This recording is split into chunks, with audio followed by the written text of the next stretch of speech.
It started as a laugh, ended with blood. The soldier's joke hung in the air as the quiet woman at the bar turned to face him. "What's your call sign, sweetheart?" he'd asked mockingly. Her eyes met his, unnervingly calm. "Phantom 1. The name silenced the room instantly. Veterans froze, recognition dawning on their faces. His glass trembled in his hand before shattering, beer and blood spilling across the counter. She never flinched, never raised her voice. Next time, show respect before asking names. Only then did he realize his terrible mistake. From which city in the world are you watching this video today? If this story intrigues you, consider subscribing for more untold military stories that deserve to be shared. The Crowbar wasn't a bar for civilians. It sat just outside Fort Braxton, weathered wooden sign hanging above a door that had seen generations of soldiers pass through. Inside, the air was thick with cigarette smoke, laughter, and war stories that grew taller with each retelling. Neon beer signs cast a reddish glow over the gathered Rangers, fresh from deployment and eager to wash away the dust of foreign lands. Sergeant Alaric Dunwood commanded attention at the center table, his muscular frame leaning forward as he gestured with his beer. So there I was, pinned down behind this crumbling wall, tangos on 3 sides, he said, voice carrying across the room. His audience of fellow soldiers leaned in, some nodding with appreciation, others rolling their eyes at what was clearly an embellished account. That's when I grabbed the radio from Jameson, called in my own coordinates for the airstrike, Alaric continued, pausing for dramatic effect. Sometimes you gotta risk yourself to save your team. At the far end of the bar counter, removed from the boisterous group, sat a woman nursing a glass of whiskey. She wore simple civilian clothes, jeans and a gray button-up shirt that had seen better days. Nothing about her commanded attention, except perhaps the deliberate way she avoided it. Shoulders slightly hunched, eyes fixed on her drink. A faint scar traced her jawline, disappearing beneath the collar of her shirt. Octavius Mercer, Tav, to everyone who knew him, slid another whiskey toward her without being asked. The 60-something bartender moved with the deliberate efficiency of someone who had spent a lifetime serving others. When she glanced up, he gave her a subtle nod that went unnoticed by the other patrons. "Same as before, Commander?" he asked, voice barely audible above the din. She nodded once, a slight movement that conveyed both thanks and caution. Her eyes briefly flicked to the reflection in the mirror behind the bar, monitoring the room with practiced awareness.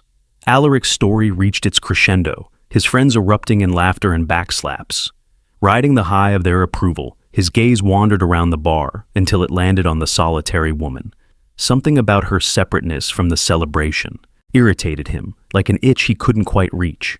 He drained his beer and grabbed another from the table. "What do we have here?" he announced, loud enough for his entourage to notice as he pushed away from the table. "Someone's looking a little too serious for the Crowbar." His friends watched with amused anticipation as he approached the bar, beer sloshing over the rim of his glass. Tab's eyes narrowed slightly, his hand moving beneath the counter to something unseen. "What's wrong, sweetheart? This place too rough for civilians?" Alaric asked, propping himself against the bar next to her, invading her space with practiced dominance. The woman didn't respond, didn't even acknowledge his presence. This only fueled Alaric's determination. He leaned closer, alcohol heavy on his breath. "Or are you military? Desk job, maybe? What's your call sign, darling? Lonely heart?" His friend snickered behind him. As he gestured with his beer, his eyes caught something on her wrist, a small geometric tattoo partially visible beneath her sleeve. It wasn't decorative, it had the precise, intentional design of unit markings. Specialized unit markings. Alaric's smile faltered for just a moment, as recognition tickled the edges of his memory. But the alcohol and audience pushed him forward. "Come on, what unit? Or are you just playing dress-up with that fake tattoo?" He reached for her wrist. Before his fingers made contact, she turned. Her eyes met his, gray and unnervingly calm, like the center of a storm. The bar seemed to grow quieter, though perhaps it was just Alaric's perception narrowing to this unexpected confrontation. "Phantom 1, she said, her voice neither raised nor particularly forceful. Just 2 words, spoken with absolute certainty. The effect was immediate. At a nearby table, a grizzled staff sergeant who had been half listening froze mid-sip. 2 officers by the dartboard exchanged glances. The name cut through the ambient noise like a frequency only certain people could hear. Alaric's confidence wavered. That designation was classified, mentioned only in briefings no regular infantry would attend. His mind raced through fragmented memories, whispered conversations, redacted mission reports, rumors of operations that officially never happened. "You're lying," he said, his voice betraying uncertainty. "That's classified. Phantom Squadron was wiped out in Azerbaijan 3 years ago." As he spoke, a strange sensation drew his attention to his hand. The beer glass was vibrating against his palm. Hairline fractures appeared in the glass, spreading like ice crystals across a frozen lake. Before he could react, the glass shattered, sending shards and beer across the counter and floor. Blood welled from several cuts on his palm. He stared at his hand in disbelief, then back at the woman. Lieutenant Commander Meridian Frost, though he didn't know her name yet. She hadn't moved, hadn't flinched at the breaking glass. She simply regarded him with that same calm intensity. "Next time, show respect before asking names," she said quietly. She placed cash on the counter, nodded almost imperceptibly to Tav, and stood. The other patrons parted unconsciously as she walked toward the exit, no one quite willing to meet her eyes. The door had barely closed behind her when it swung open again. Colonel Resnick entered, his imposing frame filling the doorway. At 53, Resnick carried himself with the rigid authority of someone accustomed to immediate compliance. His eyes scanned the room methodically before settling on the scene at the bar. Alaric standing with a bloody hand, surrounded by broken glass, and an unusual silence hanging over the normally rowdy establishment. "What happened here?" Resnick asked, his voice cutting through the tension. Alaric opened his mouth to explain when Tav interrupted, smoothly sliding a towel across the counter to clean up the mess. "Just a glass breaking, sir. Nothing unusual. These cheap ones from the supplier don't hold up to soldier strength." Tav's casual tone suggested nothing worth noting had occurred. Resnick's eyes narrowed slightly as he surveyed the room again. Something in the collective avoidance of his gaze triggered his suspicion. "Anyone here mention Phantom Squadron tonight?" he asked, the question landing like a stone in still water. The silence that followed was answer enough. Fear flickered across several faces. Alaric's injured hand throbbed in time with his heartbeat as the realization dawned. The glass breaking wasn't coincidental, and someone powerful didn't want Meridian's existence known. "No, sir," Alaric found himself saying, surprising himself with the lie. "Just soldiers blowing off steam."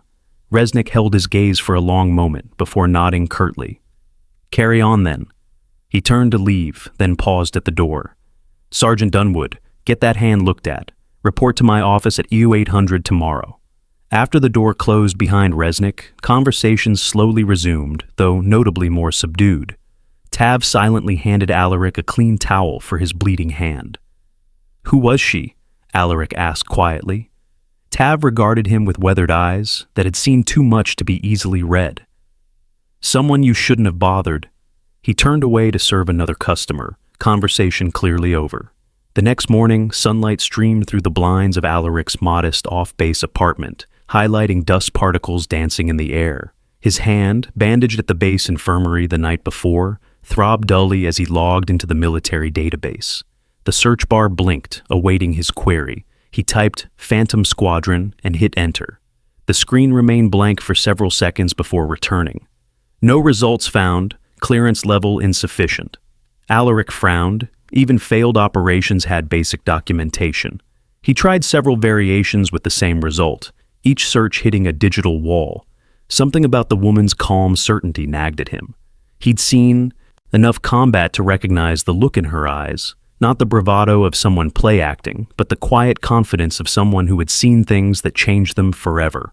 A knock at his door interrupted his thoughts.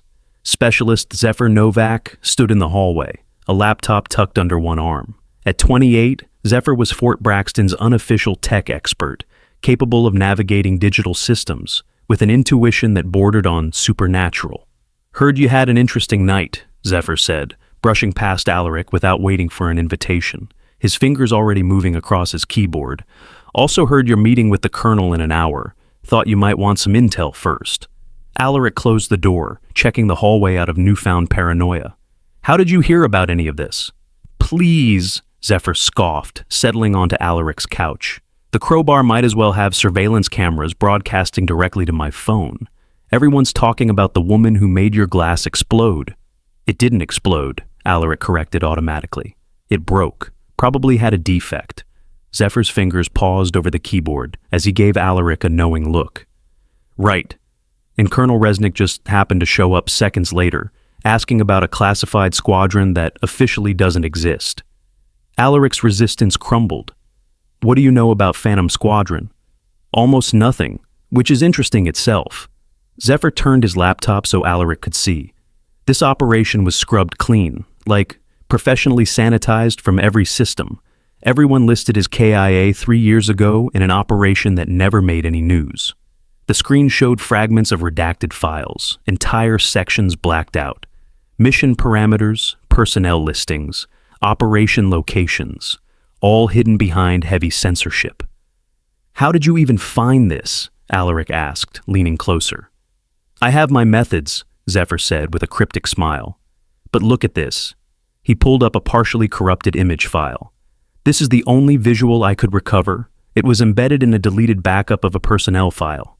The grainy image showed a team of 8 operators in unmarked tactical gear. Their faces were blurred, either deliberately or through file corruption, but one silhouette on the end matched the woman's build from the bar. Whoever these people were, someone went to extraordinary lengths to erase them from existence, Zephyr continued, which makes your bar friend either a ghost or something the military doesn't want anyone to know exists. Alaric checked his watch. I need to go. Resnick is waiting. One more thing, Zephyr said, closing his laptop. Whatever you do, don't mention this conversation to Resnick. The search queries I ran to find this info weren't exactly authorized. Alaric nodded, his mind already racing ahead to the meeting. I'll keep it vague. No, Zephyr said sharply. Keep it non-existent. There are rumors about Resnick's involvement with certain classified programs. Not good rumors. Colonel Resnick's office reflected its occupant. Austere, organized, intimidating. No personal photos adorned the walls, just framed commendations and a large map of global conflict zones marked with colored pins. Resnick himself sat behind a polished desk, reviewing documents with calculated precision. Sergeant Dunwood, he said without looking up as Alaric entered. How's the hand? Fine, sir. Just a few cuts. Resnick finally raised his eyes, studying Alaric with unnerving intensity. Tell me exactly what happened last night at the Crowbar. Leave nothing out. Alaric recounted the events, strategically omitting the name Phantom 1 and any reaction it caused. He described the glass breaking as an accident, his own intoxication as the likely cause for any tension. Resnick listened without interruption, fingers steepled beneath his chin. When Alaric finished, silence filled the room for several uncomfortable seconds. And the woman? Did she identify herself? Alaric hesitated, the lie forming before he fully understood why he was protecting someone he didn't know. No, sir, just a civilian who didn't appreciate military humor. Resnick's expression remained unreadable. Interesting, because 3 witnesses say you had quite a reaction to something she said. Something about a phantom. Alaric's pulse quickened. Must have been the alcohol, sir. Things got a bit hazy after the glass broke. I see. Resnick leaned back in his chair. Sergeant, do you know why I took special interest in your regiment when you returned from deployment? The question caught Alaric off guard. No, sir. Because your unit operates in regions of particular strategic importance, regions where certain sensitive operations may have occurred. Resnick stood, walking to the window overlooking the base. Operations that, for national security reasons, must remain classified. He turned back to face Alaric. Discussing such operations or personnel involved in them constitutes a serious security breach, the kind that ends careers, or worse. The threat hung in the air, unmistakable despite its indirect delivery. I understand, sir, Alaric said, maintaining eye contact despite the chill running down his spine. Good. You're dismissed. As Alaric reached for the door, Resnick added, One final thought, Sergeant. Strange things happen to soldiers who dig into classified operations. Equipment failures, communication glitches, accidents during training. Best to focus on your assigned duties. Outside Resnick's office, Alaric released a breath he hadn't realized he was holding. The conversation replayed in his mind, each word taking on new significance in hindsight. One thing was clear. Resnick knew exactly who the woman was, and her appearance had triggered something beyond routine security concerns. Alaric needed answers, and there was only one person on base who might have them without triggering Resnick's surveillance. Master Sergeant Thaddeus Drummond ran the communications hub with legendary efficiency and even more legendary discretion. At 45, he'd seen more operations than most officers twice his rank, coordinating communications for missions that spanned the globe. More importantly, he'd been at Fort Braxton longer than anyone, including Resnick. Finding Drummond proved challenging. He wasn't at the comms center, not at the mess hall, not at any of his usual haunts. Finally, Alaric located him in an unlikely place, the base chapel, sitting alone in the last pew, head bowed, but not in prayer. "Master Sergeant," Alaric said quietly, sliding into the pew beside him. "Got a minute?" Drummond didn't look up immediately. When he did, his weathered face showed resignation rather than surprise. "Figured someone would come asking eventually," he said, voice low despite the empty chapel. "Heard about your little bar incident. Word travels fast when certain names get spoken." Alaric glanced around, confirming they were alone. "What do you know about Phantom Squadron?" Drummond's laugh held no humor. "Direct approach. I respect that." He sighed, rubbing a hand across his short-cropped gray hair. "Not here. Meet me at the old motor pool in 20 minutes. Building C." The abandoned motor pool sat at the edge of the base, scheduled for demolition, but perpetually delayed by budget constraints. Building C had once housed vehicle maintenance, but now contained only dust, forgotten equipment, and apparently, secrets. Drummond was waiting inside, leaning against a workbench. He straightened as Alaric entered, eyes alert for anyone following. "Phantom wasn't just a squadron," Drummond began without preamble. "It was an experimental program, started about 5 years ago under General Vanguard's Special Projects Division." "What kind of experiments?" Alaric asked, recalling the strange vibration of the glass before it shattered. Drummond's expression grew guarded. "The kind that push the boundaries of what soldiers are capable of. Enhanced cognition, accelerated reflexes, and other abilities." "Like telekinesis?" Alaric suggested, feeling foolish even as he said it. Drummond didn't laugh.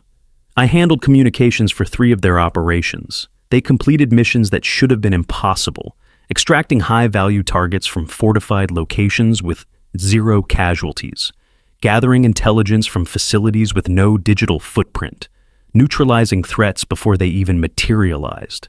What happened to them? Official record says catastrophic mission failure in Azerbaijan. 8 operators, all killed in action. No bodies recovered due to environmental contamination at the site. Drummond's use of air quotes made his skepticism clear. "And unofficially?" Drummond hesitated, weighing his next words carefully. "Unofficially, something went wrong with the program. Not the mission. The people. The enhancements were unstable, unpredictable. Rumors said they started questioning orders, developing side effects, then suddenly, poof, all dead in an operation that nobody witnessed." "Except they're not all dead," Alaric said. "The woman from the bar, if who you saw is really Phantom 1, Drummond interrupted, she shouldn't exist, and you shouldn't go looking for her." He pushed away from the workbench. "Look, I've given you more than I should already. Forget about Phantom Squadron. Forget about the woman. Some questions get people killed, Dunwood." With that warning, Drummond left, leaving Alaric alone with more questions than answers. Over the next week, Alaric noticed subtle changes around the base. Increased security patrols near his barracks, unexpected inspections of his squad's equipment, communications glitches during routine exercises that affected only his team. During physical training, his squad's route was diverted by unexpected maintenance. While showering afterward, he returned to find his locker had been searched, items slightly repositioned. His computer showed evidence of access during his absence. Resnick appeared more frequently, observing from a distance, never directly engaging, but always watching. The message was clear. Alaric was under surveillance. Despite the warnings and growing paranoia, he couldn't let it go. The mystery of Phantom Squadron and the woman who claimed to be its leader consumed his thoughts. He found himself scanning crowds on base, searching for her face. Each night, he returned to his apartment and checked for signs of entry, developing routines to detect if anyone had been there. 1 week after the bar incident, Alaric returned from evening PT to find his apartment door unlocked. He entered cautiously, hand moving to where his sidearm would normally be. The apartment appeared untouched, yet somehow different, like the air itself had been disturbed.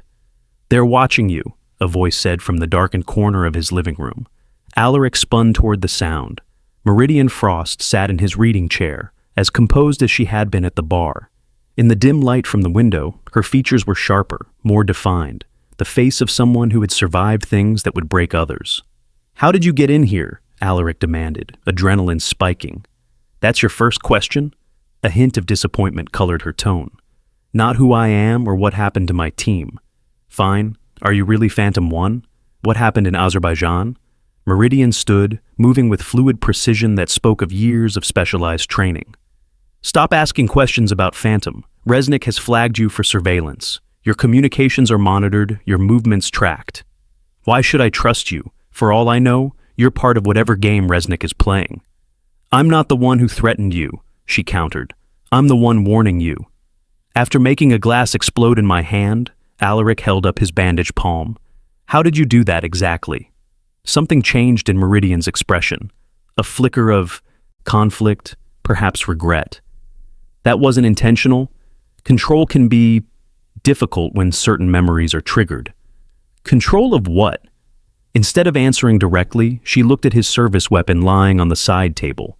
Alaric followed her gaze just as the gun began to tremble. It rose several inches into the air, rotating slowly before floating across the room into his hand. The metal felt warm, as though it had absorbed energy during its impossible journey. Alaric stared at the weapon, then at Meridian. "What the hell? This is what they did to us?" she said quietly. "And why no one can know we exist?" Before Alaric could respond, she moved toward the door. "They'll be doing a security sweep in 5 minutes. I need to be gone." She paused, hand on the doorknob. "Meet me tomorrow at Blackwater Bridge if you want the truth. 2200 hours. Come alone." Then she was gone, leaving Alaric holding a gun that had defied the laws of physics and a decision that could cost him everything. The next evening, clouds hung low over Blackwater Bridge, casting the abandoned railway crossing in deepening shadows. The bridge spanned a narrow gorge about 5 miles from base, remote enough for privacy, but close enough to reach without triggering suspicions. Alaric arrived precisely at 2200, scanning the area for signs of Meridian. The bridge stood empty, rain-slicked metal gleaming dully in the fading light. He walked cautiously onto the structure, hyper-aware of every sound, the creak of old supports, the distant rush of water below, the whisper of wind through the surrounding pines. "Meridian?" he called softly, voice carried away by the breeze. No response came, but as he reached the center of the bridge, he noticed something wedged between 2 support beams.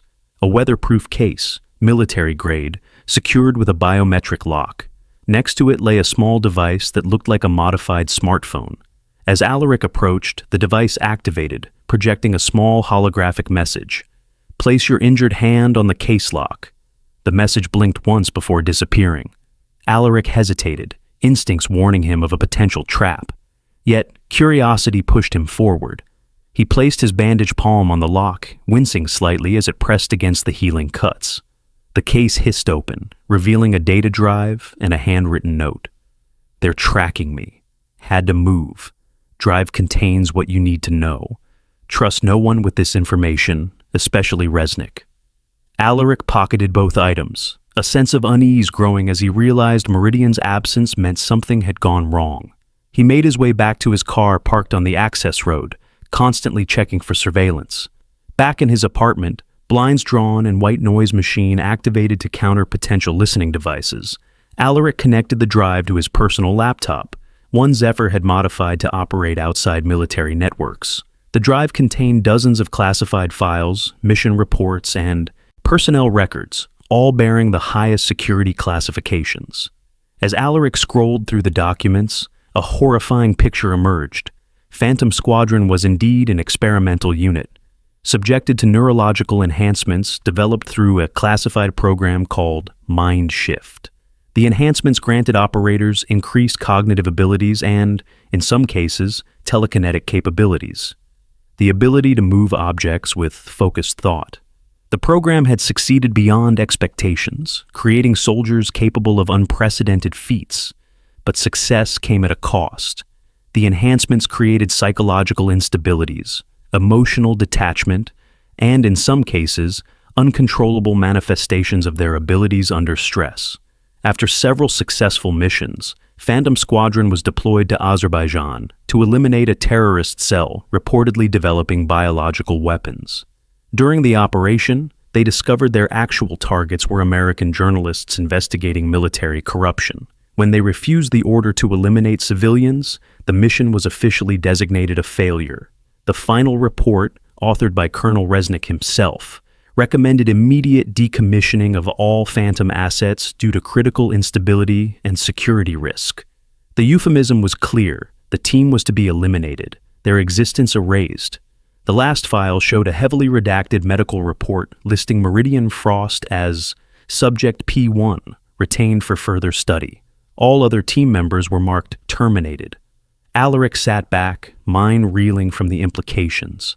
Phantom Squadron hadn't been killed in action. They'd been systematically eliminated for refusing illegal orders, and Meridian somehow had survived.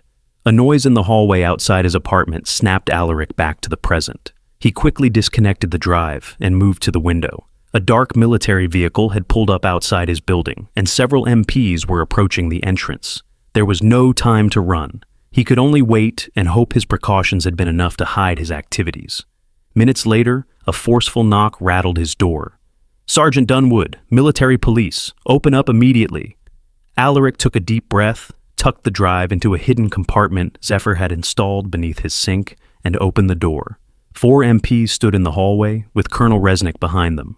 "Sergeant Dunwood," Resnick said, stepping forward, "you're being detained for questioning regarding unauthorized access to classified information. These officers will escort you to the security building." As the MPs secured his wrists with zip ties, Resnick personally searched Alaric's pockets, retrieving Meridian's handwritten note. A thin smile crossed his face as he read it. "Seems your phantom friend has led you into troubled waters, Sergeant," he said, pocketing the note. "Let's hope you're a better swimmer than she was." As Alaric was escorted from his apartment, he caught sight of a familiar figure, being led to a separate vehicle. Meridian Frost, hands bound, a security team surrounding her. Their eyes met briefly across the parking lot. Despite her capture, her expression held no fear, only a strange certainty that chilled Alaric to his core. What had he stumbled into? And more importantly, how would he escape it? If you've ever felt drawn to uncover truths that others want, kept hidden, I'd love to hear your thoughts in the comments below. Has there been a time when standing up for what's right meant facing powerful opposition? Subscribe for the next part of this story, where we discover just how deep the conspiracy goes. The holding cell in Fort Braxton's security building had no windows, just stark white walls and a single metal bench bolted to the floor. Alaric sat with his back against the cool concrete, counting the hours by the changing of the guards outside his door. They'd taken his watch, his phone, everything except his uniform, which now bore the wrinkled evidence of his restless night. 12 hours had passed since his detention. No charges had been formally filed. No one had questioned him. Just isolation and uncertainty. Psychological tactics he recognized from his own training. The lock clicked and the door swung open to reveal Colonel Resnick, immaculate in his pressed uniform despite the early hour. He carried a folder tucked under one arm and wore the satisfied expression of a predator cornering prey. "Sergeant Dunwood," Resnick said, pulling the room's single metal chair closer to Alaric. "I hope you've had time to consider the severity of your situation." Alaric remained silent, studying Resnick with the same intensity being directed at him. Accessing classified information without authorization. Consorting with a fugitive. Conspiracy to compromise national security. Resnick listed each charge with practiced precision. "That's enough to put you away for 20 years minimum." "Where is she?" Alaric asked, ignoring the threats. Resnick's smile tightened. "Commander Frost is being held in a more secure facility, given her particular condition. She's quite valuable, you understand. Years of research and development." "Is that what you call it?" Experimenting on soldiers until they develop abilities that shouldn't exist? I see she's shared her delusions with you. Resnick opened the folder, removing several photographs. He laid them on the bench beside Alaric, images of what appeared to be a medical facility in ruins, bodies covered in sheets, equipment destroyed beyond recognition. This is what happens when enhanced operators become unstable, Resnick continued. The Azerbaijan incident wasn't an assassination mission gone wrong. It was a psychotic break. Commander Frost killed her own team when they tried to contain her, then fabricated this elaborate conspiracy to justify her actions. Alaric studied the photos, searching for inconsistencies. If she's so dangerous, why keep her alive? Scientific value, Resnick replied without hesitation. The enhancements were successful, just unpredictable. Understanding what went right and wrong is crucial for the next generation of the program. The casual way Resnick discussed human experimentation sent a chill through Alaric. You're lying. I saw the mission reports. They refused to kill civilians. Resnick's expression hardened. You saw what she wanted you to see. Edited files, manipulated evidence. We've been tracking her for 3 years, watching her attempt to recruit sympathizers with her fabricated story of government conspiracy. He leaned forward. You're not her first victim, Sergeant. Just the latest in a long line of soldiers whose careers she's destroyed. Before Alaric could respond, the door opened again. A military police officer stood at attention. Sir, General Vanguard's office is requesting an update on the security breach. A flicker of annoyance crossed Resnick's face. Tell them the situation is contained and I'll provide a full briefing this afternoon. Sir, they're insisting on immediate confirmation of Commander Frost's status. Resnick stood abruptly. Fine, I'll handle it personally. He turned back to Alaric. Think carefully about your next steps, Sergeant. Cooperation might be the only thing that saves your career, possibly your freedom. After Resnick left, Alaric remained motionless, processing the conversation. Resnick's story had internal logic, but something felt wrong. The too perfect evidence, the emphasis on Meridian's instability rather than her specific claims. Classic disinformation tactics, mixing truth with carefully crafted lies. His contemplation was interrupted by a soft tapping from the ventilation grate near the ceiling. Alaric approached cautiously, listening as the tapping formed a pattern he recognized. Morse code, spelling out a simple message. Ali 10, Min ready. Exactly 10 minutes later, the door opened again. Instead of Resnick, Tav the bartender entered, dressed in the uniform of base maintenance. He carried a toolbox and clipboard, nodding to the guard outside. Routine inspection, won't take long, Tav said, closing the door behind him. Once alone with Alaric, he spoke in a hushed tone. We don't have much time. Resnick's people are distracted with the situation at the East Gate. What situation? Alaric asked. The one I created, Tav replied with grim satisfaction. Listen carefully. I served with Meridian's father.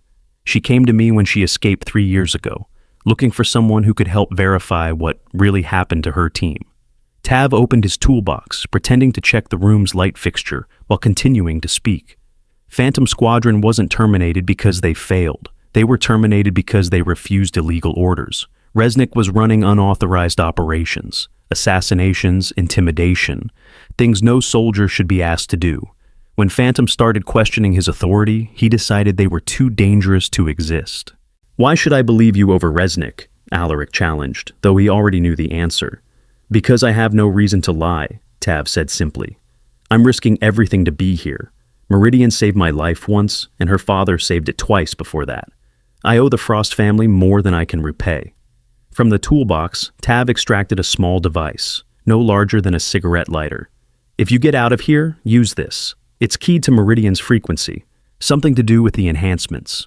It'll lead you to a safe house where we've been gathering evidence against Resnick and his operation. Alaric took the device, concealing it in his boot. How am I supposed to get out? This place is locked down tighter than a drum. Tav smiled. The distraction at the East Gate isn't my only gift to you today.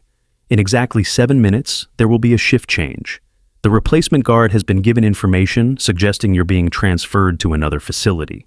He'll come to escort you. Go with him. Act normal. And if something goes wrong, then you're no worse off than you are now, Tav said, packing up his tools. One more thing.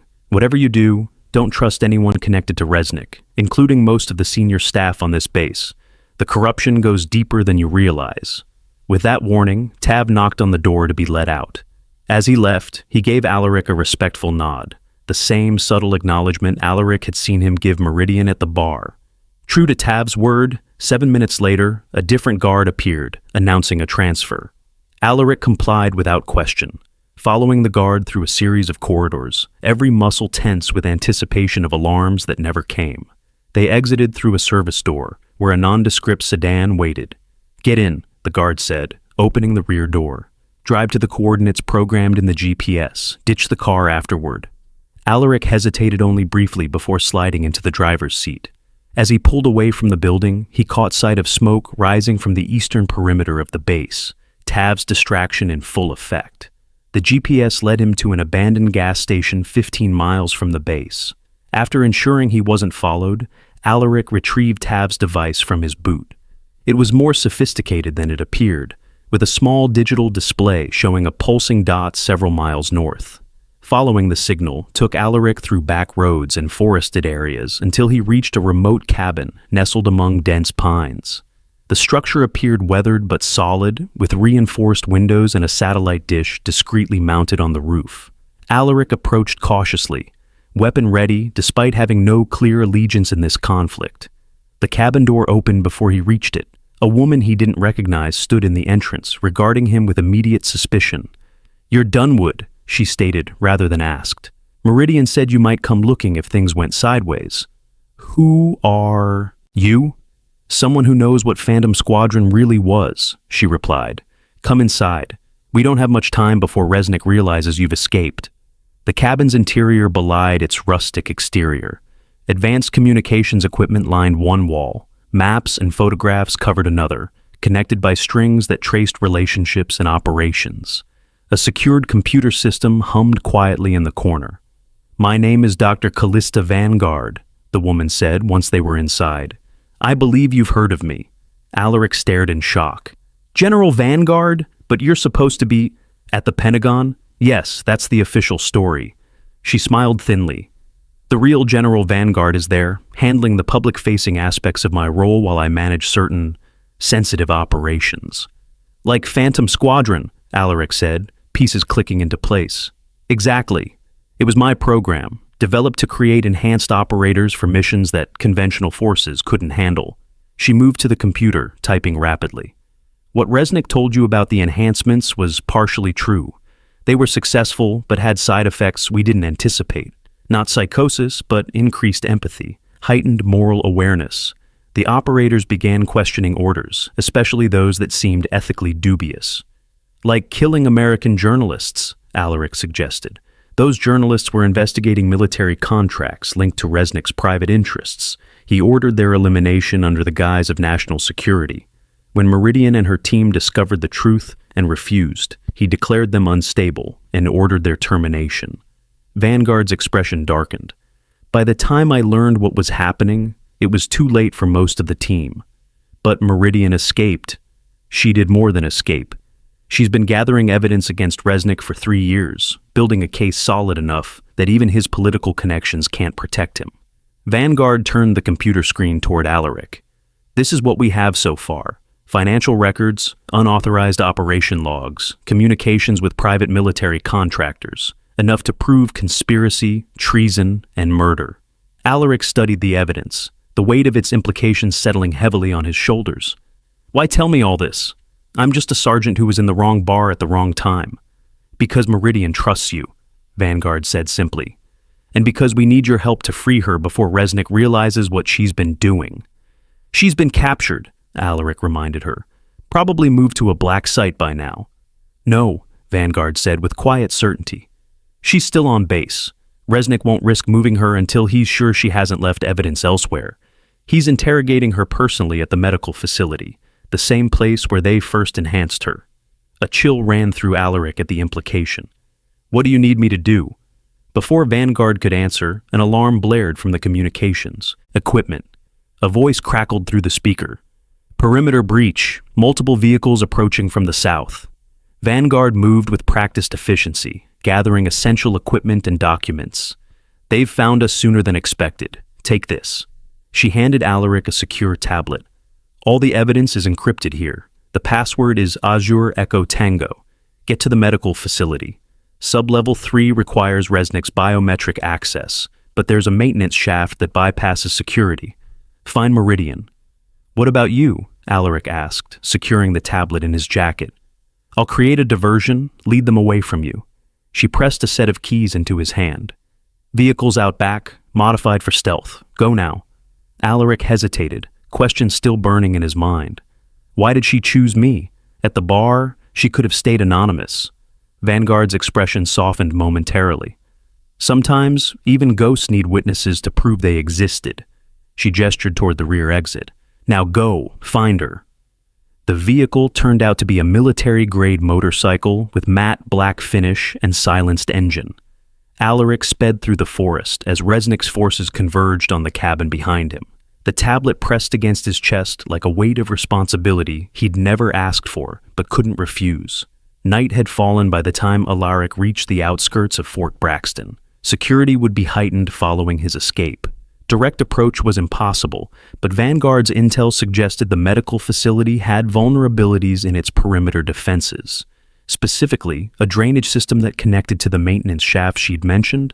The drainage entrance was exactly where Vanguard had indicated, hidden beneath overgrown vegetation behind the base's water treatment plant. Alaric removed the grate and descended into darkness, using his phone's flashlight to navigate the narrow passage. The tunnel extended for nearly half a mile before branching. Following Vanguard's directions, Alaric took the western fork, emerging eventually in a maintenance room filled with pipes and electrical panels. A service elevator provided access to the sublevels. As the elevator descended, Alaric checked his weapon and the tablet one final time. Whatever awaited him below would determine not just Meridian's fate, but potentially the future of military operations conducted in America's name. Sublevel 3 opened to a sterile corridor lined with reinforced doors. Unlike the upper levels of the medical facility, this area bore no identifying markers, no signs indicating purpose or function, just numbered doors and omnipresent surveillance cameras. Alaric kept to the shadows, avoiding the camera's fields of vision based on Vanguard's intelligence. At the end of the corridor stood a heavy security door, Resnick's private laboratory where, according to Vanguard, the original enhancements had been performed on Phantom Squadron. Approaching the door, Alaric heard voices from within, one raised in anger, unmistakably Resnick's, the other, calm and measured, recognizably Meridian's. The evidence is already out there, Meridian was saying. Killing me won't change that. Perhaps not, Resnick replied, but it will be personally satisfying after 3 years of your interference. Alaric needed a distraction to breach the door without Resnick being prepared. Inspiration struck as he spotted the facility's fire suppression controls nearby. One targeted shot triggered the emergency protocols, alarms blaring, sprinklers activating throughout the level. In the momentary confusion, Alaric breached the laboratory door, weapon raised. The scene inside froze him momentarily. Meridian strapped to an examination table, medical equipment surrounding her, and Resnick standing over her with a syringe. "Step away from her," Alaric commanded, aiming directly at Resnick's chest. Resnick turned slowly, seemingly unsurprised by the interruption. "Sergeant Dunwood, your timing is impeccable. Commander Frost was just about to explain where she's hidden the evidence of her delusions." "The evidence is safe," Alaric said, moving closer, "and in the hands of people who know exactly what to do with it." "You mean Vanguard's little resistance operation?" Resnick smiled coldly. "We've known about her cabin for months. My teams are there now, collecting everything. Your escape was anticipated, even encouraged. You led us right to them." A flicker of doubt crossed Alaric's mind before he remembered the tablet secured inside his jacket. "Not everything," he said with more confidence than he felt. "Release her? Now." Resnick's hand moved slightly, the syringe still poised. "You have no idea what she's capable of, do you? The enhancements made her something beyond human, something dangerous. The only danger here is what you've been doing in the name of national security," Alaric countered. "Assassination, experimentation, elimination of your own soldiers when they refused illegal orders."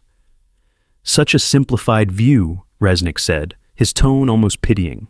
War isn't clean, Sergeant. Sometimes the greatest threats to our nation come from within. Journalists who expose classified operations, politicians who question military authority, soldiers who lack the conviction to do what's necessary.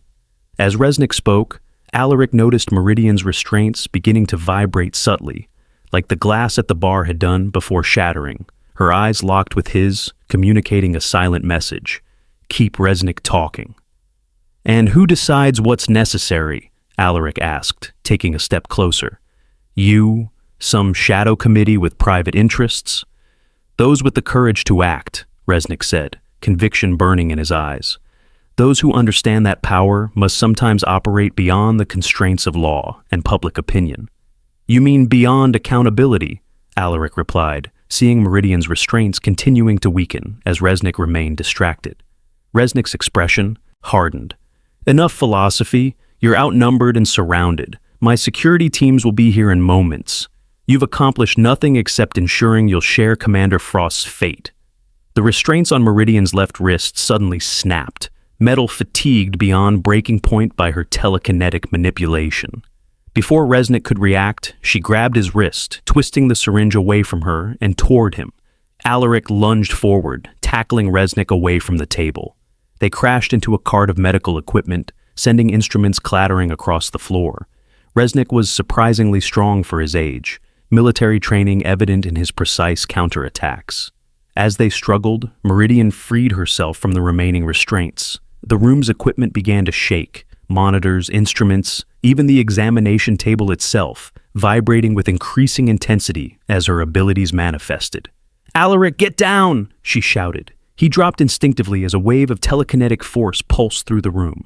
Equipment flew in all directions, and Resnick was slammed against the far wall with enough force to crack the reinforced plaster. Meridian stood unsteadily, the exertion of using her abilities so dramatically taking an obvious toll. "We need to go, now. Security will have registered the energy spike." Alaric retrieved his weapon and moved to support her. "There's an exit through the maintenance shaft. Can you make it?" "I've survived worse," she said with grim determination. As they turned to leave, Resnick's voice stopped them, weak but still commanding. "You think this ends with me?" Blood trickled from a cut on his forehead as he struggled to sit up. "The program has evolved beyond one base, one team. There are others now, dozens more enhanced operators who won't share your moral hesitation." Meridian regarded him with a mix of pity and resolve. "Then we'll find them too." "You'll try," Resnick said, a disturbing smile crossing his face despite his injuries. "But first, you'll have to survive what's coming." As if on cue, alarms throughout the facility changed tone, no longer the fire suppression alert, but something more urgent. Lockdown protocols. "He's initiated Protocol Omega," Meridian said, recognition flashing in her eyes. "The facility's self-destruct sequence. We have maybe 5 minutes before this entire sub-level is incinerated." They left Resnick where he lay, racing for the maintenance shaft. The corridor outside was already filling with smoke as preliminary charges detonated in adjacent sections. Security doors began closing automatically, threatening to seal them in. Alaric led the way, Meridian close behind, her strength clearly depleted by the telekinetic display.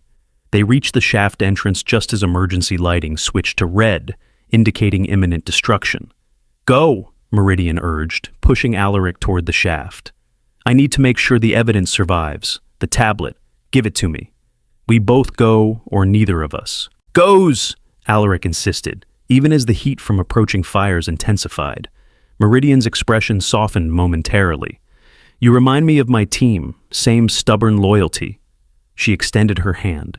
"The tablet, please. Trust me one more time." Reluctantly, Alaric handed over Vanguard's tablet. Meridian immediately accessed it, fingers flying across the screen. "What are you doing? We don't have time." "Making sure Resnick can't bury the truth even if we don't make it out," she explained, completing a series of commands. "There, it's transmitting everything to secure servers worldwide. Multiple redundancies, impossible to contain." A distant explosion rocked the facility, sections of ceiling beginning to collapse around them. "Now we go," Meridian said, returning the tablet and pushing Alaric toward the shaft. They climbed desperately as the destruction accelerated below them. heat rising through the shaft in suffocating waves. Near the top, a fallen support beam blocked their path, wedged tightly across the narrow passage. "I can't move it physically," Meridian said, studying the obstruction, "and I'm too drained to use my abilities again so soon." Alaric assessed the beam, calculating angles and leverage. "If we both push from opposite sides, we might create enough space to squeeze through." They positioned themselves on either side, muscles straining against the immovable metal. The beam shifted slightly, not enough for escape, but enough to reveal another possibility. "There's a secondary vent above it," Alaric noticed, pointing to a narrow passage that connected to the main shaft. "It might lead to the surface." The vent was barely wide enough for a person, requiring them to crawl on their stomachs through claustrophobic darkness. Alaric went first, using his shoulders to force his way through sections where the metal had warped from heat. Behind him, Meridian's breathing grew labored, the exertion clearly taxing her already depleted strength. "Keep going," she encouraged whenever he paused to check on her. "Almost there." The vent eventually opened into a drainage ditch at the edge of the base perimeter. Alaric emerged first, reaching back to help Meridian through the final section. As she crawled free, the ground beneath them trembled with the force of the facility's final destruction, a controlled implosion that collapsed the underground levels while minimizing surface damage. They lay in the ditch, covered in dirt and soot, breathing the sweet night air as smoke billowed from ventilation shafts across the medical complex. Distant sirens wailed as emergency response teams mobilized, unaware of the true nature of the incident. "Resnick?" Alaric asked between labored breaths. "No one could have survived that," Meridian replied, though uncertainty lingered in her tone. "But his work, the other enhanced operators he mentioned, that threat remains." Alaric sat up, surveying their surroundings to ensure they weren't spotted. "What now?" "We find General Vanguard, the real one, and deliver the evidence. With Resnick eliminated, his political protection will fracture. Those involved will scramble to distance themselves, creating opportunities to identify the entire network. And Phantom Squadron, the truth about what happened to your team?" Meridian's expression revealed the weight of memory and loss. "They deserve justice, recognition of their sacrifice. But first, we need to ensure no one else suffers their fate." A helicopter passed overhead, searchlight scanning the area surrounding the medical facility. They pressed deeper into the shadow of the drainage ditch, momentarily safe but far from secure. "Resnick was right about one thing," Meridian said softly. "This doesn't end with him. What they created in us, the enhancements, the abilities, others will try to replicate it, control it, weaponize it. Then we stop them," Alaric said with simple determination. "All of them." Meridian studied him with newfound respect. "Why risk everything for someone you barely know? For a truth that wasn't yours to bear?" Alaric considered the question, thinking back to the bar where it all began, a moment of disrespect that revealed a world of deception. Because some things are worth fighting for, even when the odds are impossible. Isn't that what Phantom Squadron stood for? Before Meridian could answer, the device in Alaric's pocket, the one Tav had given him, began vibrating with an urgent pattern. He retrieved it, finding a message scrolling across its small display. "Resnick alive, evacuated before detonation, heading to secondary site." Their eyes met in the darkness, both recognizing the implications. Their escape had brought them time, not victory. The real battle was just beginning. In the distance, the perimeter fence of Fort Braxton stood illuminated by security lights, a barrier between them and whatever came next. Beyond it lay uncertainty, danger, and the possibility of justice long denied. "Ready?" Meridian asked, rising to her feet with renewed determination. Alaric nodded, helping her up. "Lead the way, Phantom One. Have you ever stood up for what's right when everyone around you looked the other way? What would you risk to expose a truth that powerful people want hidden? Leave a comment below and share your thoughts. Subscribe to follow this journey as we discover whether the truth will finally come to light in the explosive conclusion. The Pentagon's vast corridors echoed with purposeful footsteps as military personnel and civilian contractors navigated its labyrinthine structure. Deep within the building's secure heart, a classified hearing was about to begin in a room few knew existed. Armed guards flanked the unmarked door, verifying credentials with meticulous precision. Inside, a tribunal had been hastily assembled, 3 stone-faced generals and 2 intelligence directors seated behind a polished oak table. The room held an atmosphere of grave anticipation, the kind that precedes decisions with far-reaching consequences. Alaric sat rigidly in a metal chair facing the tribunal, his uniform pressed but bearing the subtle signs of his ordeal: a missing button, a small tear at the shoulder hastily mended. 3 days had passed since their escape from Fort Braxton, 3 days of safe houses, encrypted communications, and the constant vigilance of those accustomed to living as ghosts. Sergeant Alaric Dunwood began the central figure, a 4-star general with a chest full of decorations and eyes that had witnessed generations of war. You stand before this tribunal accused of serious violations of military protocol, unauthorized absence from duty, interference with a classified military operation, aiding the escape of a detained subject. Alaric remained silent, his gaze steady despite the gravity of the charges. These accusations come directly from Colonel Victor Resnick, who has submitted extensive documentation of your alleged infractions. The general slid forward a thick folder stamped with multiple security classifications. Do you wish to respond to these charges? Yes, sir, Alaric said, his voice calm despite the tension coiling in his chest. I request permission to present evidence regarding the true nature of Project Phantom and Colonel Resnick's unauthorized activities. Murmurs passed between the tribunal members. The general raised a hand, silencing the whispered consultations. Proceed, Sergeant, but be aware that discussing classified operations without proper authorization constitutes an additional offense.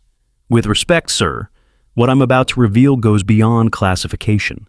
It concerns crimes committed against American soldiers and citizens under the guise of national security.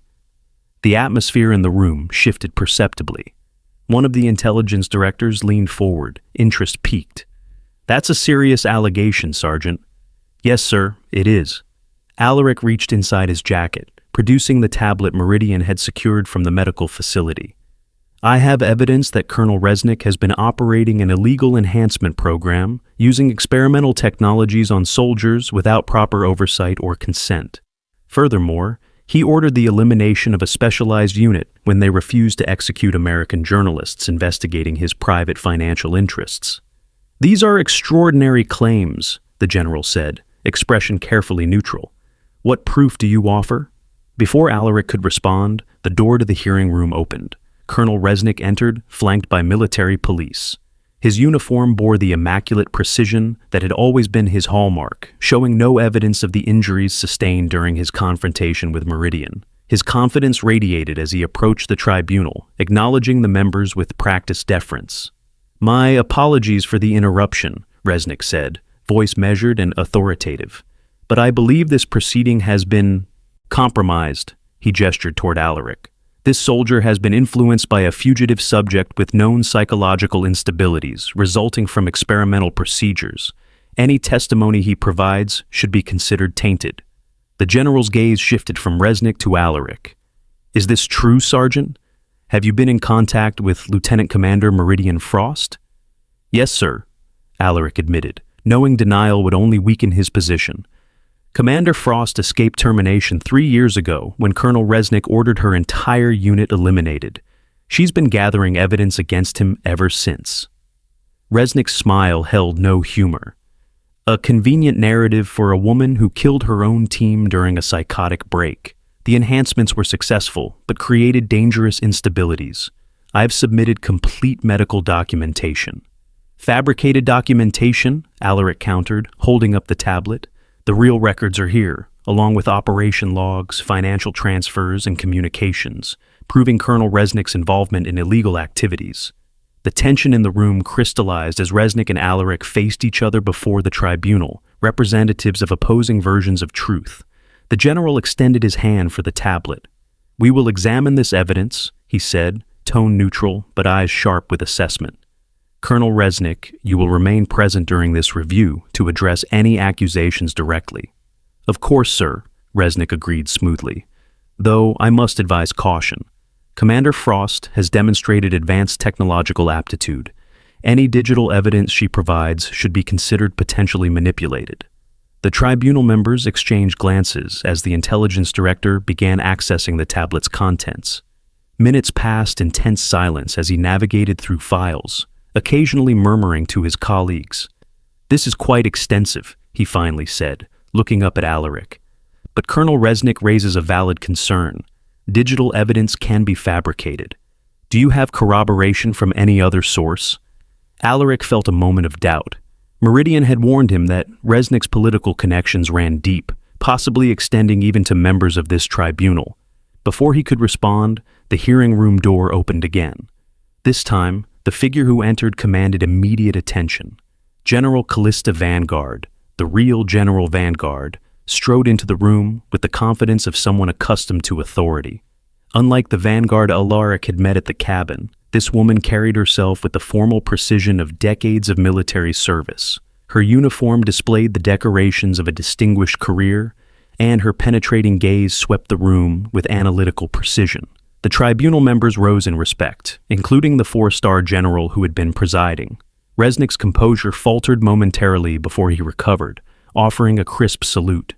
"General Vanguard," the tribunal head acknowledged, "we weren't informed you would be joining these proceedings. This hearing was convened without my knowledge, despite involving a program under my direct supervision," Vanguard replied, her tone making it clear this was not a complaint but a statement of fact. "Project Phantom falls within my operational purview.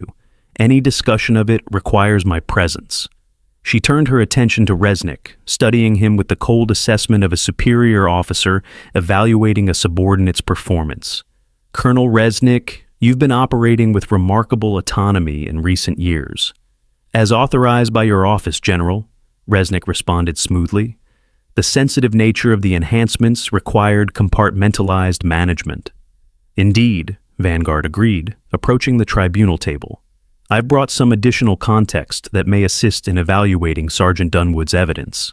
She placed a secure briefcase on the table, entering a complex code to unlock it. From within, she removed a series of folders bearing the highest security classifications.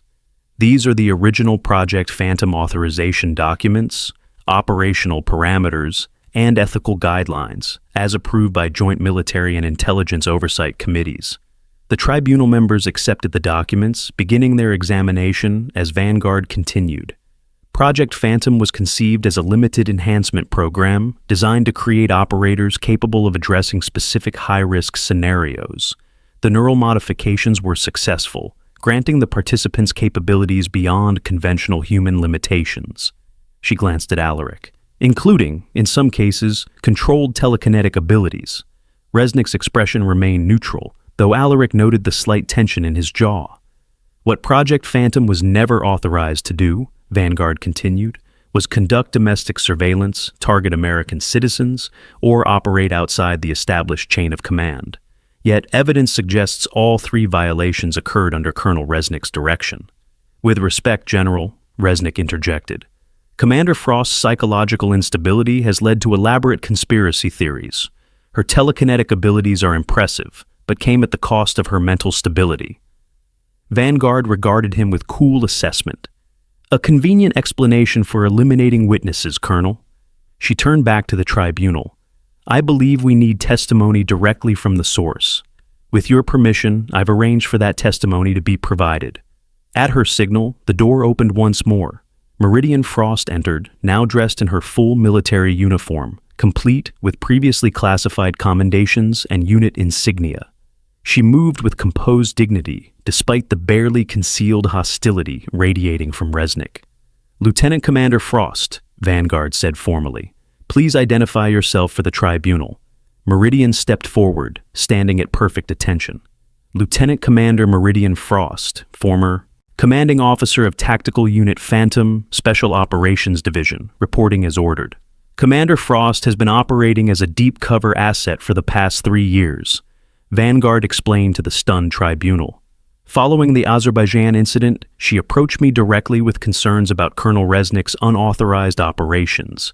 Rather than initiating a formal investigation that would likely be compromised by Resnick's connections, we established a covert operation to gather comprehensive evidence." Resnick's composure finally cracked, his voice taking on an edge of desperation. "This is absurd. Frost killed her own team when they tried to contain her during a psychotic episode. The enhancements rendered her unstable, delusional. Any testimony she provides is compromised by her condition. A condition you documented extensively, Vanguard noted. Yet, strangely, the original medical records tell a different story. She gestured to one of the files from her briefcase. The enhancements didn't create instability. They created heightened moral perception, an unexpected side effect that made enhanced operators increasingly resistant to unethical orders. Meridian stepped forward, her calm presence drawing all attention. Phantom Squadron wasn't eliminated because we failed our mission. We were targeted because we refused to execute American journalists who were investigating military contracts connected to Colonel Resnick's private financial interests. These are serious allegations, the tribunal head said, looking between Meridian and Resnick. Do you have evidence beyond the digital files already submitted? Yes, sir, Meridian replied. She placed a data drive on the table with deliberate precision. This contains the complete, unredacted mission logs from Azerbaijan, including original orders and subsequent communications directing our termination. It also includes financial records showing Colonel Resnick's connections to private military contractors who benefited from his operational decisions. As the intelligence director connected the drive, Resnick's hand moved subtly toward his uniform pocket. The movement didn't escape Meridian's notice. Objects in the room, pens, papers, a water glass, began to vibrate slightly, reminiscent of the glass at the bar where this had all begun. I wouldn't, Meridian said quietly, her gaze locked on Resnick. Whatever you're reaching for won't help you now. The tribunal members watched in astonishment as Resnick's sidearm lifted from his holster, seemingly of its own accord, hovering in the air before disassembling itself piece by piece. The components floated to the table, arranging themselves in perfect order. The room fell silent, the demonstration of Meridian's abilities leaving no doubt about the reality of the enhancements. Military police moved quickly to restrain Resnick, who no longer bothered to maintain his facade of innocence. You think this ends with me? Resnick said, echoing his words from the medical facility. The program has evolved beyond one base, one team. There are others now, dozens more who understand what needs to be done for this country's security. And they will be found, Vanguard assured him, now that we know where to look. As Resnick was escorted from the room, Vanguard turned to the tribunal. I recommend we proceed with a full review of the evidence presented. Colonel Resnick's activities represent a significant breach of military ethics and possibly constitutional law. The tribunal head nodded in agreement. And what of Lieutenant Commander Frost and Sergeant Dunwood? Commander Frost has been operating under my direct authority, Vanguard stated. Her actions, while unorthodox, were necessary given the circumstances. As for Sergeant Dunwood, she glanced at Alaric with newfound respect. He demonstrated remarkable courage and moral clarity in the face of overwhelming pressure, qualities we should recognize, not punish. The tribunal members conferred briefly before the head spoke again. We'll need time to process all this information. Until then, Commander Frost and Sergeant Dunwood are released from custody and restored to active duty status, pending final determination. As the hearing adjourned, Vanguard approached Meridian and Alaric. Well done, both of you. This is just the beginning, but it's a significant step toward justice for your team. What happens now? Alaric asked. Now, Vanguard said with grim determination, we find the others Resnick mentioned, enhanced operators who may be conducting unauthorized operations, perhaps without even realizing they're being used. Meridian nodded, her expression solemn. And we honor those who refuse to cross that line, regardless of the cost. 3 weeks later, Fort Braxton appeared transformed. The base operated under new command, security protocols had been revised, and personnel connected to Resnick's operations had been removed pending investigation. Most importantly, a memorial service was being held for the members of Phantom Squadron, finally acknowledged for their sacrifice.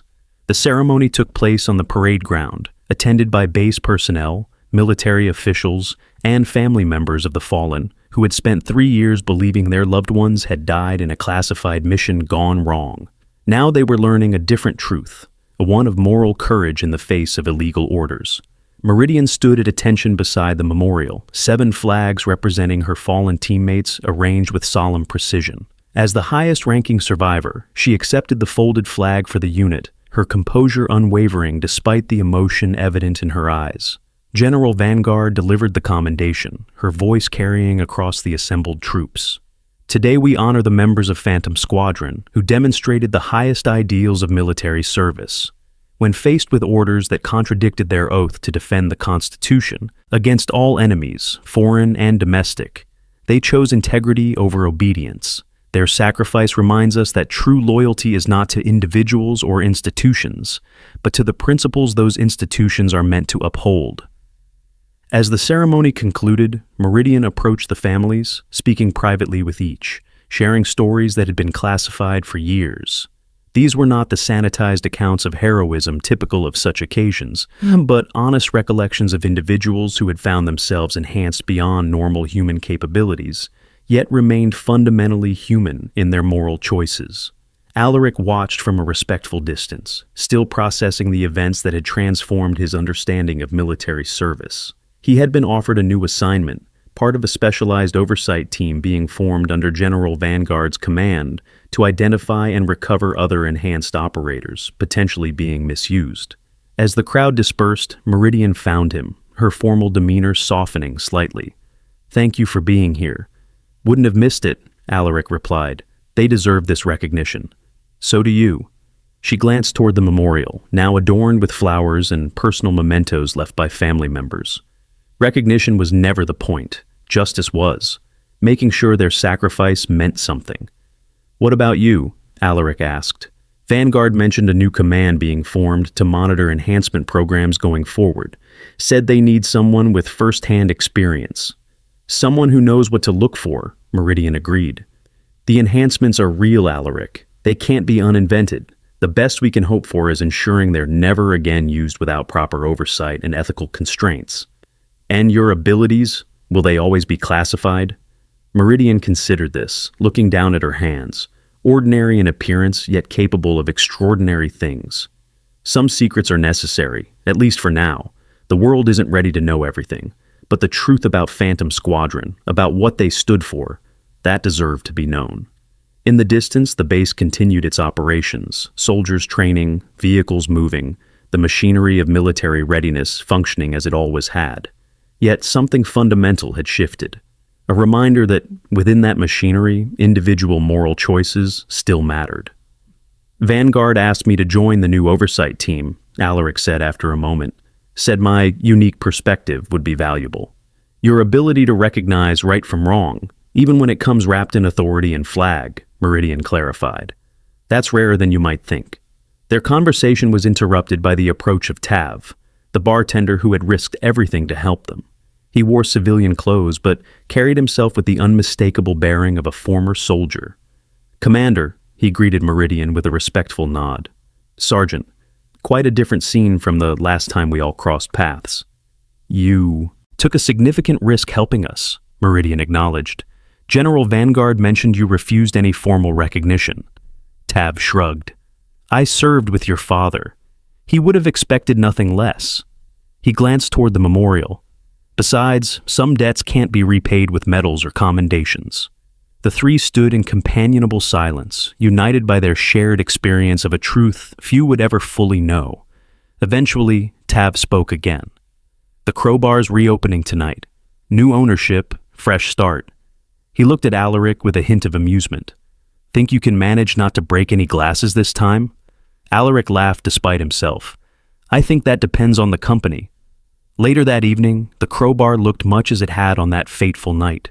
Weathered exterior, neon beer signs glowing in the windows, military personnel seeking respite from the structured discipline of base life. Yet subtle changes were evident to those who knew where to look. A small memorial wall now occupied one corner, honoring fallen soldiers from various operations. Phantom Squadron's insignia held a place of honor, no longer classified, no longer denied. The bar counter had been refinished but remained the same solid oak where Meridian had first revealed her identity. Alaric entered to find the place already busy, conversation and laughter filling the space with the particular camaraderie of those who share uncommon experiences. Tav nodded from behind the bar, sliding a beer toward an empty stool as if he'd been expecting Alaric all along. As Alaric settled at the counter, the door opened again. Conversations paused momentarily as Meridian entered, now in civilian clothes similar to what she'd worn that first night. The silence held a different quality this time, not the shock of recognition, but the respectful acknowledgement of someone whose reputation now preceded her. She took the stool beside Alaric as Tav placed her usual whiskey before her without being asked. "Strange being back here," she commented, surveying the room, where it all started. "Not exactly how I planned to distinguish myself in my military career," Alaric admitted, "getting into bar confrontations with legendary special operators." "Legendary?" Meridian raised an eyebrow, a hint of humor softening her usually composed expression. "Is that what they're saying now?" "Among other things." Alaric took a drink of his beer, noticing how younger soldiers at nearby tables glanced their way with barely disguised curiosity. "You might find it harder to maintain a low profile going forward. Some covers are blown for good reasons," she said simply. She raised her glass slightly. "To those who make the hard choices when no one's watching." They drank in comfortable silence, the background noise of the bar washing over them. Eventually, a group of newly arrived rangers entered, boisterous from pre-gaming elsewhere. One of them, already half drunk, began loudly recounting an embellished combat story to impress his friends. Alaric and Meridian exchanged glances, recognizing the echo of how their paths had first crossed. But before the scene could repeat itself, a senior NCO from the group placed a restraining hand on the loud soldier's shoulder. "Tone it down," he advised, nodding respectfully toward Meridian and Alaric. "Some stories aren't ours to tell." The younger soldier followed his gaze, recognition dawning as he noticed Meridian. His exaggerated narrative died mid-sentence, replaced by a respectful nod. "Commander," he acknowledged, straightening instinctively despite his civilian clothes. "Apologies for the noise." "At ease," Meridian replied with unexpected gentleness. "It's a bar, not a briefing room." As the group found their table, noticeably subdued, Alaric smiled. "Things really have changed." "Some things," Meridian agreed. "Not everything." She turned the whiskey glass in her hands, watching the amber liquid catch the light. "Resnick's trial begins next month. It won't be public, too many classified elements, but it will be thorough, justice served, even if quietly." "And the other enhanced operators he mentioned?"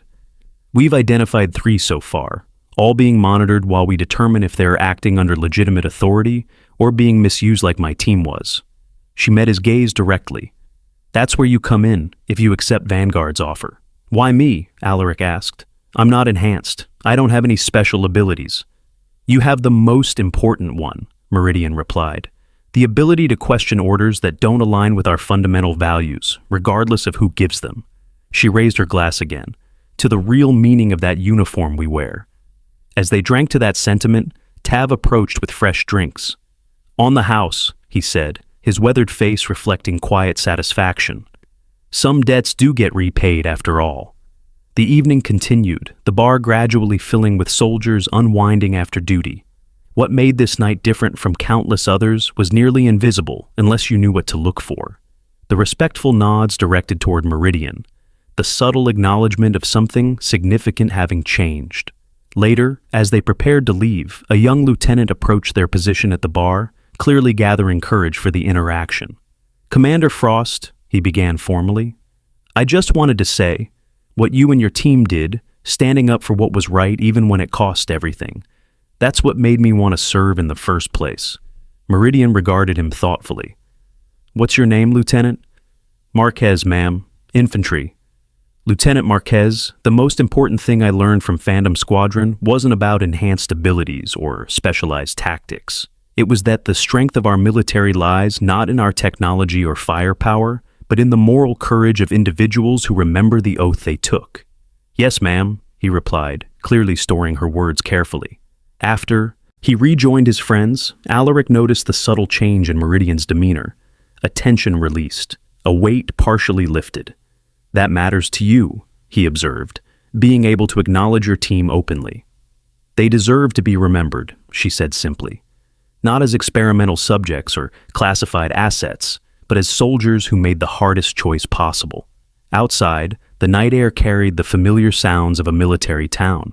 Distant training exercises, vehicles moving on main roads, the rhythmic certainty of a community built around service. They walked in companionable silence toward the parking area. "I report to Vanguard's new command next week," Alaric said eventually, "assuming I accept the position." "And will you?" Meridian asked, though her tone suggested she already knew the answer. "Someone needs to ensure what happened to your team doesn't happen again." He glanced at her. "Will you be there?" "Eventually. There's something I need to do first." She looked up at the stars, visible here away from city lights. "The families of my team, they know the outline of what happened now, but not the details. Not who their loved ones really were, what they experienced. They deserve those stories, even if parts remain classified." "That sounds like a one-person mission," Alaric noted. "It is," Meridian agreed. "But after that, yes, I'll be joining Vanguard's command. Someone needs to understand what these enhancements truly mean, beyond their military applications." They reached their vehicles, pausing in that moment of transition between one chapter and another. "Thank you," Meridian said unexpectedly, "for seeing the truth when it would have been easier not to, for asking the right questions when others avoided them." "I just followed where the evidence led," Alaric replied, downplaying his role. "Anyone would have done the same." "No," Meridian said with quiet certainty. "They wouldn't have. That's the point." As they parted ways, Alaric watched her drive off, contemplating the strange path that had led from a moment of disrespect in a crowded bar to uncovering a conspiracy that reached the highest levels of military authority. One question, one name, one shattered glass, seemingly insignificant moments that revealed profound truths about power, loyalty, and what it truly meant to serve. In the distance, Fort Braxton's lights illuminated the night sky, a reminder of the institution they had both sworn to protect, not blindly, but with the critical judgment that true loyalty demanded. The system wasn't perfect, but as long as it contained people willing to question orders that violated fundamental principles, there remained hope for its redemption. Alaric started his car, the future unfolding before him with unexpected clarity. Some missions weren't assigned. They revealed themselves in moments of choice. And sometimes, the most important battles weren't fought on distant battlefields, but in quiet stands for truth against convenient lies. The memorial for Phantom Squadron would stand on Fort Braxton's grounds, a tangible reminder that true strength came not from enhanced abilities, but from the courage to use whatever power one possessed in service of principles greater than oneself. That perhaps was the most important lesson Meridian Frost, Phantom 1, had taught him. A lesson worth remembering, worth sharing, worth living by. Have you ever witnessed someone stand up for what's right when it would have been easier to look the other way? Those quiet acts of moral courage often go unrecognized, but change the world around us. Share your story of everyday heroes in the comments below, and subscribe to join our community that honors the strength it takes to choose integrity over convenience.